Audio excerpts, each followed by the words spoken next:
28장 제사장의 예복.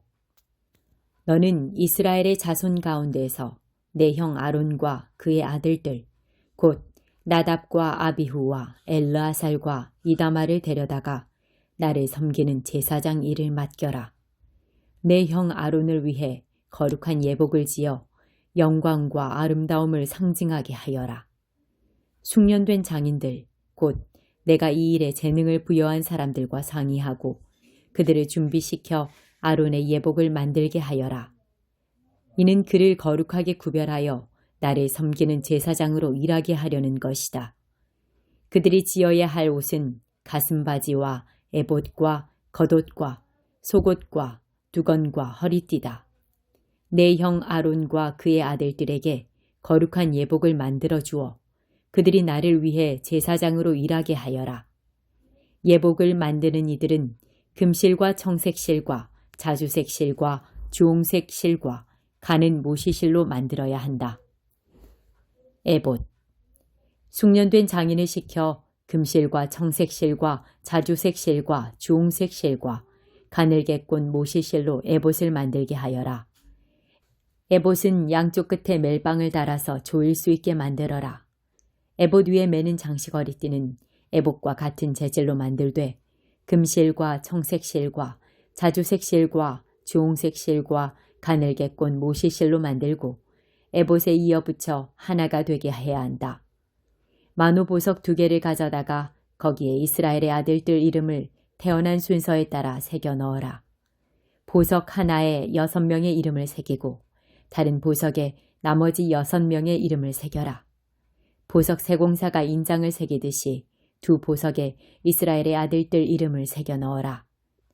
그런 다음 그 2 보석을 세공한 금태에 물려라.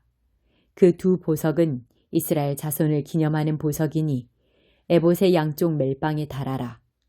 아론이 이 이름들을 양 어깨에 짊어지고 하나님 앞에서 기념이 되게 할 것이다. 또 세공한 금태를 만들어라. 순금으로 사슬 2개를 만들어 새끼줄처럼 꼰 다음 그 꼰 사슬을 그 태에 달아라. 가슴바지. 이제 에봇을 만들 때와 마찬가지로 숙련된 장인들을 동원하여 판결 가슴바지를 만들어라. 금실과 청색실과 자주색실과 주홍색실과 가늘게 꼰 모시실을 사용하여 가루와 세로가 23cm인 정사각형 모양으로 2겹이 되게 만들어라. 거기에 값진 보석을 4줄로 박아 넣어라. 첫째 줄에는 홍옥수와 황옥과 취옥을, 둘째 줄에는 홍옥과 청보석과 수정을, 셋째 줄에는 청옥과 마누와 자수정을, 넷째 줄에는 녹주석과 얼룩마누와 벽옥을 박아 넣어라. 이 보석들을 세공한 금태에 물려라. 12보석은 이스라엘의 아들들의 수대로 12이다. 인장을 새기듯이 보석마다 각 사람의 이름을 새겨 넣어 12지파를 나타내게 하여라. 가슴바지를 매달 사슬은 순금으로 새끼줄처럼 꼬아서 만들어라. 금고리 2개를 만들어 가슴바지 양쪽 끝에 달고 금줄 2개를 가슴바지 양쪽 끝에 달려있는 고리에 메어라. 그런 다음 그 금줄의 다른 2 끝을 2개의 태에 메고 그것들을 에봇 멜빵 앞에 달아라. 또 금고리 2개를 만들어서 가슴바지 양끝 곧 에봇과 만나는 가슴바지 안쪽 가장자리에 달아라. 그런 다음 금고리 2개를 더 만들어서 에봇의 앞쪽 2 멜빵 아랫부분 곧 장식 허리띠 위쪽 이음매 곁에 달아라. 청색줄로 가슴바지 고리와 에봇 고리를 이어 가슴바지를 고정시켜서 가슴바지가 에봇의 장식 허리띠 위에 튼튼하게 붙어 늘어지지 않게 하여라.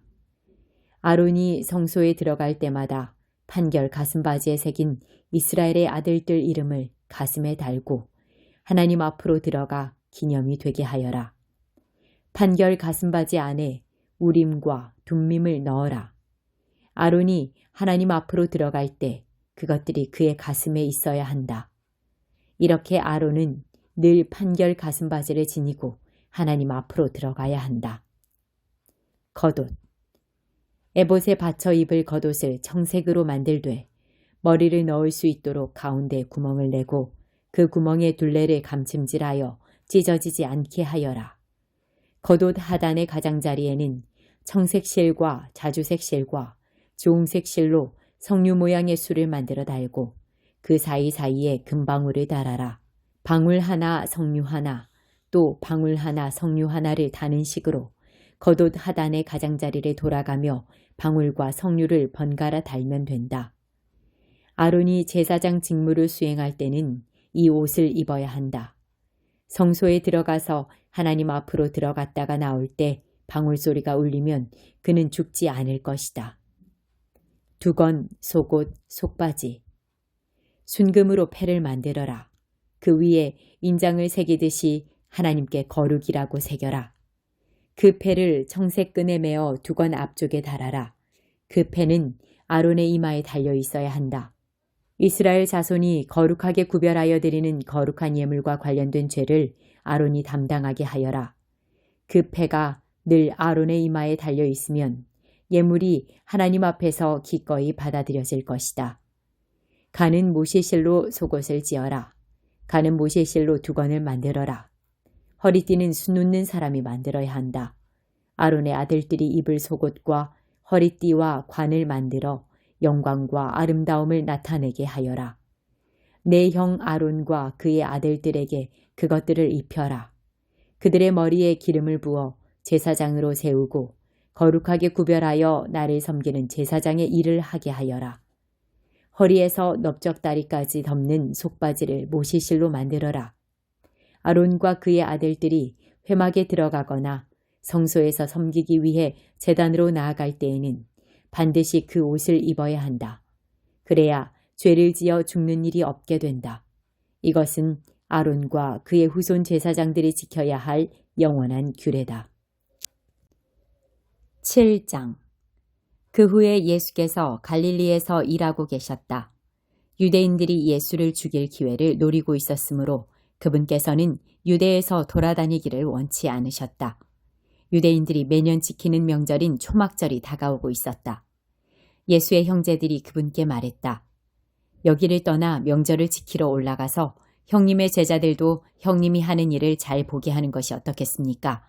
공개적으로 알려지기를 바라는 사람치고 은밀히 일하는 경우는 없습니다. 형님이 지금 하고 있는 일을 계속하실 마음이면 밖으로 나가서 세상에 드러내십시오. 예수의 형제들이 그분을 몰아붙인 것은 그들도 아직 그분을 믿지 않았기 때문이다. 예수께서 그들에게 대답하셨다. 다그치지 마라. 지금은 나의 때가 아니다. 지금은 너희의 때다. 항상 너희의 때다. 너희는 아무것도 잃을 것이 없다. 세상이 너희에게는 반대하지 않지만 나에게는 반기를 들고 일어선다. 세상이 나를 대적하는 것은 내가 세상의 겉모습 뒤에 감춰진 악을 폭로하기 때문이다. 너희는 어서 명절을 지키러 올라가거라. 나를 기다릴 것 없다. 나는 준비되지 않았다. 지금은 내 때가 아니다.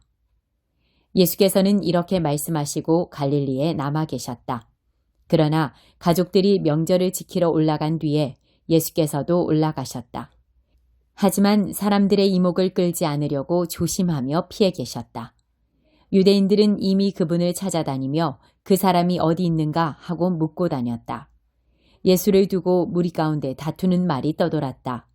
그분은 선한 사람이요 라고 말하는 사람들도 있었고 그렇지 않소. 그는 사기꾼일 뿐이요 라고 말하는 사람들도 있었다. 이런 이야기는 위협적인 유대 지도자들 때문에 조심스럽게 수군거림으로만 떠돌았다. 성전에서 가르치시다. 명절이 이미 중반을 지날 무렵 예수께서 성전에 나타나 가르치셨다. 유대인들은 깊은 인상을 받았으나 당혹스러웠다. 저 사람은 교육받은 것도 아닌데 어떻게 저토록 아는 것이 많을까? 예수께서 말씀하셨다. 이 가르침은 내가 지어낸 것이 아니다. 나의 가르침은 나를 보내신 분에게서 온다. 그분의 뜻을 행하는 사람은 누구나 이 가르침을 시험해보고 그것이 하나님에게서 왔는지 아니면 내가 지어낸 것인지 알 수 있다. 말을 지어내는 사람은 자기를 좋게 보이려고 하지만 자기를 보내신 분께 영광을 돌리려는 사람은 사실을 있는 그대로 전할 뿐 진실을 조작하지 않는다. 너희에게 하나님의 율법을 전해준 이는 모세가 아니냐? 하지만 너희 가운데는 그 율법대로 살려고 하는 사람이 하나도 없다. 그러면서 너희는 왜 나를 죽이려고 하느냐? 무리가 말했다. 당신은 미쳤소. 누가 당신을 죽이려 한단 말이오. 당신은 귀신 들렸소. 예수께서 말씀하셨다. 몇 달 전에 내가 기적을 한 가지 행한 것을 가지고 너희는 지금도 둘러서서 화를 내며 내가 하려는 일을 이상하게 여긴다. 모세가 할례를 규정했고 원래 할례는 모세에게서 온 것이 아니라 그의 조상에게서 온 것이다. 그래서 너희는 안식일에도 할례를 주며 몸의 일부를 처리한다. 너희는 모세의 율법 가운데 단 한 조항을 지키기 위해 그렇게 한다. 그런데 너희는 어찌하여 내가 안식일에 한 사람의 온몸을 건강하게 해주었다는 이유로 내게 화를 내느냐? 트집 잡지 마라. 너희 머리와 가슴으로 무엇이 옳은지 분별하고 무엇이 정말로 옳은지를 따져보아라. 그때 몇몇 예루살렘 사람들이 말했다. 그들이 죽이려고 하는 사람이 이 사람이 아닌가요? 이 사람이 여기에서 공공연히 다니며 자기 마음대로 말하고 있는데 아무도 제지하는 사람이 없습니다. 혹시 통치자들도 이 사람이 메시아라고 생각하는 것은 아닐까요? 우리는 이 사람이 어디에서 왔는지 압니다. 하지만 메시아는 어디에서 오는지 아무도 모르게 오실 겁니다. 성전에서 가르치던 예수께서 그 말에 자극을 받아 큰 소리로 외치셨다. 그렇다. 너희는 나를 알고 내가 어디에서 왔는지 안다고 생각하지만 나는 너희가 생각하는 데서 오지 않았다. 또한 나 스스로 일을 시작한 것도 아니다. 나의 참된 근원은 나를 보내신 분이다. 너희는 그분을 조금도 알지 못한다. 나는 그분께로부터 왔다. 그래서 나는 그분을 안다. 그분께서 나를 이곳에 보내셨기 때문이다. 그들은 예수를 체포할 방법을 찾으면서도 그분께 손을 대지는 못했다. 아직 하나님의 때가 되지 않았기 때문이다. 무리 가운데서 많은 사람들이 믿음으로 그분께 자신을 드리며 이렇게 말했다.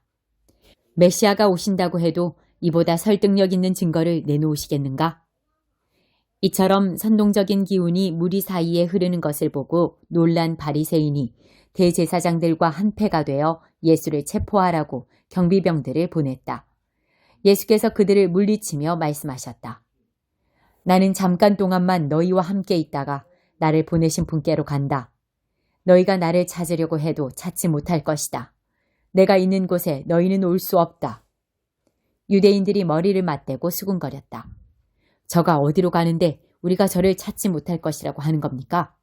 그리스 땅으로 가서 유대인들을 가르치려는 것일까요? 너희가 나를 찾으려고 해도 찾지 못할 것이다 하는 말이나 내가 있는 곳에 너희는 올 수 없다는 말이 무슨 뜻일까요? 명절의 절정인 마지막 날에 예수께서 입장을 분명히 하시고서 큰 소리로 말씀하셨다.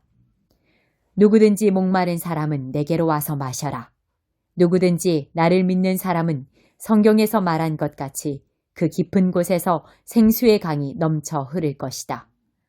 이것은 그분을 믿는 사람들이 받게 될 성령을 두고 하신 말씀이다. 예수께서 아직 영광을 받지 않으셨으므로 성령이 아직 사람들에게 오시지 않았다. 이 말씀을 들은 무리 가운데 이분은 그 예언자가 틀림없다고 말하는 사람들도 있었고 저분이야말로 메시아이시다 라고 말하는 사람들도 있었다. 그러나 메시아가 갈릴리에서 나오겠는가? 성경에는 메시아가 다윗의 혈통을 따라 다윗의 동네인 베들레헴에서 나온다고 하지 않았던가? 라고 말하는 이들도 있었다. 그렇게 무리 사이에 예수를 두고 의견이 갈렸다. 예수를 체포하려는 사람들도 있었으나 아무도 그분께 손을 대지는 못했다. 그때 성전 경비병들이 돌아와서 보고하자 대제사장과 바리새인들은 왜 그를 데려오지 않았느냐고 따져 물었다. 경비병들이 대답했다. 그가 어떻게 말하는지 들어보셨습니까? 우리는 여태껏 그 사람처럼 말하는 사람을 본 적이 없습니다. 바리새인들이 말했다. 너희도 저 천하기 짝이 없는 무리처럼 미혹된 것이냐? 지도자나 바리새인들 가운데서 그를 믿는 사람을 보았느냐? 그에게 미혹된 자라고는 하나님의 율법을 모르는 저 무리뿐이다. 전에 예수를 찾아왔던 사람으로 지도자이자 바리새인인 니고데모가 나서서 말했다. 먼저 당사자의 말을 들어보고 그가 무슨 일을 하는지 알아보고 나서 사람의 죄를 판결하는 것이 우리 율법에 맞지 않습니까? 그러나 그들이 그의 말을 가로막으며 말했다. 당신도 그 갈릴리 사람을 선전하는 거요. 성경에서 증거를 살펴보시오.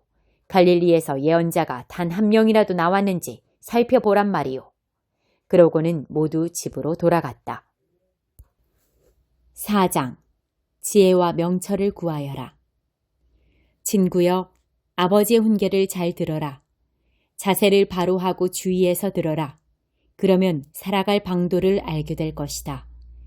너희에게 유익한 교훈을 한 귀로 듣고 한 귀로 흘려버리지 마라. 내가 아버지 무릎에서 자라는 아이였을 때, 어머니의 자랑거리이자 기쁨이었을 때, 아버지는 나를 앉혀놓고 반복해서 말씀하셨다. 이 가르침을 마음에 새기고 내 말대로 행하여라. 그리하면 네가 살 것이다. 모든 것을 팔아 지혜를 사거라. 명철을 찾아 나서라. 내 말을 한마디도 잊지 말고 거기서 한치도 벗어나지 마라. 지혜를 외면하지 마라. 그것이 너의 목숨을 지켜줄 것이다. 지혜를 사랑하여라. 그것이 너를 돌봐줄 것이다. 무엇보다 먼저 지혜를 얻어라. 명철을 무엇보다 귀하게 여기고 그것을 구하여라. 지혜를 껴안으라. 분명히 말하지만 절대 후회하지 않을 것이다. 지혜를 절대 놓아보내지 마라. 지혜 덕분에 네가 영광스럽게 살게 될 것이다. 지혜가 너의 삶에 우아한 관을 씌우고 너의 하루하루를 아름답게 장식해 줄 것이다. 악한 길로 접어들지 마라. 친구여, 내 훈계를 받아들여라. 그러면 네가 오래 살 것이다. 나는 지혜로 가는 길을 정확히 안내하고 올바른 길로 가는 지도를 그린다. 나는 내가 막다른 골목에 이르거나 길을 잘못 들어 시간을 허비하기를 바라지 않는다. 유익한 교훈을 놓치지 말고 꼭 붙들어라. 그대로 잘 행하여라. 너의 목숨이 거기에 달렸다. 악한 길로 접어들지 말고 아예 발도 들여놓지 마라. 그 길에서 멀찍이 떨어져 비켜가거라. 악인들은 문제를 일으키지 않으면 마음이 편치 않고 남을 못살게 굴지 않으면 밤에 잠을 못 잔다. 사악함은 그들의 음식이고 폭력은 그들이 고르고 고른 약이다. 올곧게 사는 이들의 길은 환히 빛나서 그들이 오래 살수록 더 밝게 빛나지만 못된 자들의 길은 점점 더 어두워져서 지나가다가 아무것도 보지 못해 바닥에 고꾸라진다. 내 메시지를 외워라. 친구여, 내 말을 잘 듣고 내 목소리에 귀를 기울여라. 내 메시지를 항상 잘 보이는 곳에 두고 거기에 집중하여라. 힘써 외워라. 이 말을 깨닫는 사람은 참으로 제대로 살고 몸과 영혼이 건강해질 것이다. 두 눈을 부릅뜨고 내 마음을 지켜라. 마음은 생명의 근원이다. 한 입으로 두말하지 말고 경솔한 농담, 악이 없는 거짓말, 잡담을 피하여라. 똑바로 앞만 쳐다보고 온갖 엉뚱한 것들에는 눈길도 주지 마라. 조심조심 걸어라. 그러면 너의 앞길이 평탄하게 펼쳐질 것이다. 오른쪽으로나 왼쪽으로나 한눈 팔지 말고 악으로부터 멀리 떨어져라. 3장. 율법이 아닌 그리스도를 믿는 믿음. 정신 나간 갈라디아 사람들이여, 누가 여러분을 홀렸습니까? 여러분은 분별력을 잃었습니까? 십자가에 달리신 예수를 삶의 중심에 놓지 않고 있음이 분명하니 여러분은 제정신이 아닌 것이 틀림없습니다. 십자가에 달리신 그분의 모습이 여러분의 눈에 선할 텐데 어찌 그럴 수 있습니까? 여러분에게 한 가지 묻겠습니다. 여러분의 새 삶이 어떻게 시작되었습니까? 하나님을 기쁘시게 해드리기 위해 죽도록 노력함으로써 시작되었습니까? 아니면 여러분이 받은 하나님의 메시지에 응답함으로써 시작되었습니까? 여러분은 이 어리석은 짓을 계속하렵니까? 정신 나간 사람만이 하나님께서 시작하신 일을 자신의 힘으로 성취할 수 있다고 생각합니다. 여러분은 그 일을 시작할 만큼 슬기롭거나 강하지도 못하면서 어찌 그 일을 성취할 수 있다고 생각하십니까? 여러분이 그토록 고통스러운 학습 과정을 거친 것이 다 허사였다는 말입니까? 아직 완전히 허사가 되어버린 것은 아닙니다만 계속 이런 식이라면 분명 허사가 되고 말 것입니다. 대답해 보십시오. 하나님께서 여러분에게 자신의 임재, 곧 성령을 아낌없이 주셔서 여러분 스스로는 결코 할 수 없는 일을 하게 하신 것이 여러분의 부단한 도덕적 열심 때문입니까? 아니면 여러분 안에서 그 모든 일을 행하시는 그분을 믿어서입니까? 이 모든 일이 여러분에게 일어난 것은 아브라함의 경우와 같지 않습니까? 나는 하나님을 믿었고 그 믿음의 행위가 하나님과 올바른 관계를 유지하는 삶으로 변화된 것입니다. 율법을 신뢰하는 사람들이 아니라 그리스도를 신뢰하는 사람들이야말로 아브라함처럼 믿음의 자녀인 것이 분명하지 않습니까? 또한 성경에는 하나님께서 이방인과도 믿음에 근거하여 올바른 관계를 맺으실 것이라는 사실이 이미 기록되어 있습니다. 성경은 아브라함에게 모든 민족이 내 안에서 복을 받게 될 것이다 라고 약속하면서 그 사실을 미리 내다보았습니다. 그러므로 이제 믿음으로 사는 이들은 믿음으로 살았던 아브라함과 함께 복을 받습니다. 이것은 결코 새로운 가르침이 아닙니다. 그리고 이것은 하나님을 의지하지 않고 스스로의 힘으로 살려고 하는 사람은 누구든지 실패할 수밖에 없음을 의미합니다. 성경은 이렇게 뒷받침합니다. 율법책에 기록된 모든 조항 가운데 하나라도 행하지 않은 사람은 심한 저주를 받게 된다. 그 같은 도덕적 요구 조항을 온전히 지킬 수 없다는 것은 분명합니다. 그러므로 그런 식으로는 누구도 하나님과 바른 관계를 유지할 수 없습니다. 하나님과 바른 관계를 맺고 사는 사람은 하나님께서 마련해 주시는 일을 받아들임으로써 그런 삶을 살아갑니다. 하나님을 위해 무언가를 하는 것과 하나님이 해주시는 일 속으로 들어가는 것은 분명히 다릅니다. 예언자 하박국이 옳았습니다. 하나님을 믿는 사람은 하나님께서 바로잡아 주신다. 그것만이 참된 삶이다. 율법 준수는 믿음으로 사는 삶으로 자연스럽게 나아가기는커녕 더 많은 율법 준수로 이어지게 마련입니다. 그것은 성경에 기록되어 있는 사실이기도 합니다. 이와 같은 일, 율법 준수를 하는 사람은 그 일로 살 것이다. 그리스도께서는 실패할 수밖에 없는 저주받은 우리 삶을 온전히 자기 것으로 삼으심으로 그 삶에서 우리를 건져주셨습니다. 여러분은 나무에 달린 자는 모두 저주를 받은 자다 라는 성경 말씀을 기억하실 것입니다. 예수께서 십자가에 못 박히실 때 바로 그런 일이 일어났습니다.